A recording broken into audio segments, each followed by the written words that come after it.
Hello दोस्तों, स्वागत है आप सभी का हमारे यूट्यूब चैनल इंडियन क्लासेज में। दोस्तों आज की इस वीडियो में क्लास 12 केमिस्ट्री के चैप्टर 3 रासायनिक बलगतिकी के अंतर्गत अभिक्रिया का वेग तथा इसको प्रभावित करने वाले कारक को जानेंगे, क्योंकि मेरे भाई ये बहुत ही महत्वपूर्ण टॉपिक है और ये टॉपिक केमिस्ट्री के थर्ड चैप्टर में पूरा दौड़ता हुआ देखने को मिलेगा, क्योंकि थर्ड चैप्टर में जितने भी टॉपिक है सब मेरे भाई इसी पर आधारित है, इसलिए इसे ध्यान से समझते रहिएगा। और ये रासायनिक बलगतिकी का फर्स्ट वीडियो है। तो चलिए जानते हैं कि अभिक्रिया का वेग क्या है और इसको प्रभावित करने वाले कारक कौन कौन से हैं। तो मेरे भाई फिजिक्स में क्या होता है, वेग इक्वल होता है विस्थापन बटा समय। ये आप सब फिजिक्स में पढ़े होंगे, बस उसी पर आधारित मेरे भाई यहाँ पे अभिक्रिया का वेग भी है। यहाँ पे विस्थापन है और यहाँ पे क्या है, अभिक्रिया है। तो लिखेंगे एकांक समय में अभिकारक या उत्पाद की सांद्रता में होने वाले परिवर्तन को अभिक्रिया की दर कहते हैं। अगर आप सबको परिभाषा के माध्यम से समझ में नहीं आएगा तो आप सबको अलग मेथड भी बताएंगे, बस ध्यान से आप सब देखते रहिएगा। यहाँ पे क्या बताया कि वेग इक्वल होता है विस्थापन बटा समय, और यहाँ पे विस्थापन है लेकिन हम केमिस्ट्री में अभिक्रिया की वेग पढ़ रहे हैं, इसलिए लिखेंगे एकांक समय में जो अभिकारक या फिर कह लीजिए उत्पाद की सांद्रता में होने वाला परिवर्तन होगा उसी को अभिक्रिया की दर कहते हैं। अभिकारक क्या होता है, उत्पाद क्या होता है, वो भी आप सबको बताएंगे। तो इसे मेरे भाई थोड़ा अभिक्रिया के माध्यम से समझते हैं। तो यहाँ पर लिखेंगे अभिक्रिया, ठीक ना, क्योंकि अभिक्रिया के माध्यम से समझेंगे तो अभिक्रिया लिखेंगे आर से पी, अर्थात आर से पी बन रहा है। और आर क्या है मेरे भाई, तो आर है अभिकारक और पी क्या है मेरे भाई, पी है उत्पाद। तो यहाँ पे इस तरीके से लिख देंगे कि आर अभिकारक है और पी उत्पाद है। और मेरे भाई यहाँ पे बस इतना ही ध्यान दीजिएगा कि अभिकारक की सांद्रता में जब हम परिवर्तन करेंगे तो उत्पाद की सांद्रता में भी परिवर्तन होगा। तो ही आप सबको बताएं कि एकांक समय में जो अभिकारक या उत्पाद की सांद्रता होगा उसमें होने वाले परिवर्तन को अभिक्रिया की दर कहते हैं। और जब इसका मेरे भाई फार्मूला निकालेंगे तो फार्मूला के लिए मेरे भाई दो कंडीशन है, उसको समझिएगा कि अगर अभिकारक में मेरे भाई कमी देखने को मिलेगा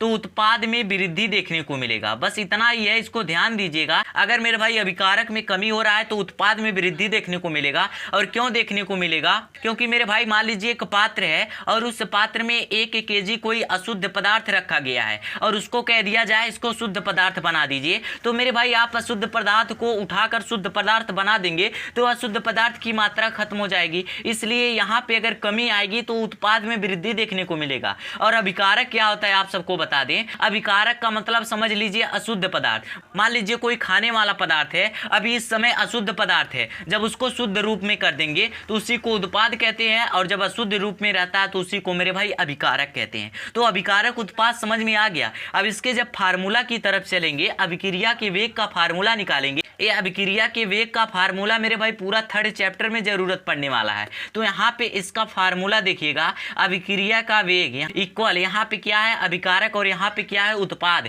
तो जो अभिकारक या फिर उत्पाद की सांद्रता में परिवर्तन होगा उसको परिवर्तन करने में लगा समय के अनुपात को मेरे भाई अभिक्रिया का वेग कहते हैं। तो यहाँ पर लिखेंगे अभिकारक या उत्पाद की सांद्रता में परिवर्तन, की सांद्रता में परिवर्तन मेरे भाई जो अभिक्रिया और उत्पाद की सांद्रता में परिवर्तन होगा, यहाँ पे इस तरीके से लिख देंगे, वो जितना समय लगेगा उसी के अनुपात के बराबर होता है। और यहाँ पे मेरे भाई लिख देंगे समय, लिख देंगे। और ये समय क्या है कि अभिकारक व उत्पाद की सांद्रता में जो परिवर्तन हो रहा है वो परिवर्तन करने में कितना समय लग रहा है उसी के अनुपात को मेरे भाई अभिक्रिया का वेग कहते हैं। मान लीजिए आपको अशुद्ध पदार्थ दिया जाए और उसको कहा जाए शुद्ध पदार्थ बनाने के लिए, तो उसमें कुछ समय लगेगा ना, तो जितना समय लगेगा इन दोनों के अनुपात को अभिक्रिया का वेग कहती है, ठीक ना। तो ये फार्मूला निकल के आ गया, इसको मेरे भाई ध्यान दीजिएगा, ये बहुत ही इंपॉर्टेंट फार्मूला है और इसका बहुत ही जरूरत पड़ने वाला है। आप सबको क्या बताएं कि यहाँ पे जो अभिकारक है और यहाँ पे जो उत्पाद है,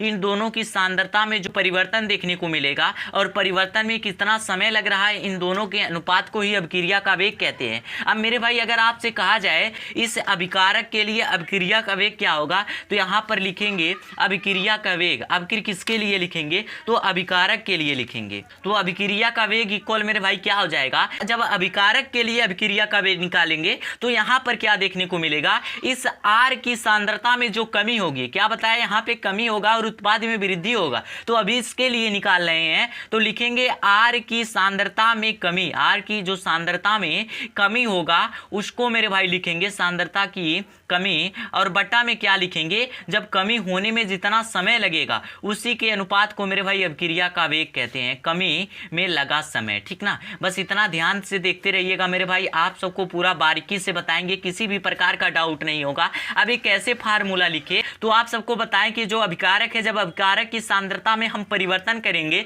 तो यहाँ पे कमी देखने को मिलेगा। तो लिखेंगे कि आर की सांद्रता में जो कमी हो रही है और कमी में कितना समय लग रहा है, दोनों के अनुपात को ही मेरे भाई अभिकारक के लिए अभिक्रिया का वेग कहते हैं और अभिक्रिया के वेग को आर से प्रदर्शित करते हैं। और आर इक्वल क्या हो जाएगा, यहाँ पे मेरे भाई डी आर हो जाएगा और अपान में मेरे भाई क्या हो जाएगा, डी टी हो जाएगा। ये डी आर का मतलब क्या हो गया, आर की सांद्रता में कमी। यहाँ पे कमी बोला है तो माइनस का चिन्ह लगा देंगे, बस इतना ध्यान दीजिएगा। अगर सांद्रता में कमी हो रही है तो माइनस का चिन्ह लगाएंगे, अगर सांद्रता में वृद्धि हो रही है तो प्लस का चिन्ह लगाएंगे। और यहाँ पे डी टी लिख दिया, अर्थात जो कमी में लगा समय है उसी को मेरे भाई dt से प्रदर्शित करते हैं। इसी को मेरे भाई एक रूप में और लिखते हैं, माइनस डेल्टा आर अपान में डेल्टा टी होता है। ठीक ना, तो दोनों याद रखिएगा मेरे भाई, माइनस का डेल्टा आर भी होता है आर की सांद्रता में कमी, और माइनस डी आर भी होता है आर की सांद्रता में कमी। तो इसको दोनों याद रखिएगा, ये आप सबको समझ में आया होगा। आप सबको बता दिए कि इसमें जब हम सांद्रता में परिवर्तन करेंगे कमी देखने को मिलेगा।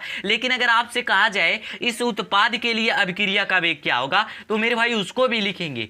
तो यहाँ पे लिखेंगे अभिक्रिया का वेग, और अभिक्रिया का वेग इक्वल क्या हो जाएगा, यहाँ पे आर की सांद्रता में कमी हो रही थी, अब की बार पी की सांद्रता में क्या होगा, वृद्धि होगा। तो यहाँ पे मेरे भाई लिख देंगे पी की सांद्रता में वृद्धि, पी की सांद्रता में वृद्धि और बटा क्या हो जाएगा मेरे भाई, वृद्धि में लगा समय। इन दोनों के अनुपात को ही क्या कहेंगे, उत्पाद के लिए अभिक्रिया का वेग कहेंगे। तो यहाँ पर लिखेंगे वृद्धि में लगा समय। ठीक ना, वृद्धि में लगा समय। यहाँ पे मेरे भाई वृद्धि में थोड़ा मिस्टेक हो गया है, यहाँ पे छोटा मात्रक होता है। ठीक ना, तो पी की सांद्रता में जो वृद्धि होगी, पी क्या है, उत्पाद, तो उत्पाद की सांद्रता में जो वृद्धि होगी तथा वृद्धि में जो लगा समय होगा, इन दोनों के अनुपात को ही उत्पाद अभिक्रिया का वेग कहते हैं। ठीक ना, अब आप कहेंगे 3 फार्मूला बताया गया, इसमें सही फार्मूला कौन सा है, तो मेरे भाई अभिक्रिया के वेग के लिए जो फार्मूला है ये आप सबको बताया यही है। लेकिन आप सबसे कहा जाए अभिकारक के लिए अभिक्रिया का वेग क्या होगा, तो उसके लिए मेरे भाई ये सब बताएं, और उत्पाद के लिए अभिक्रिया का वेग क्या होगा,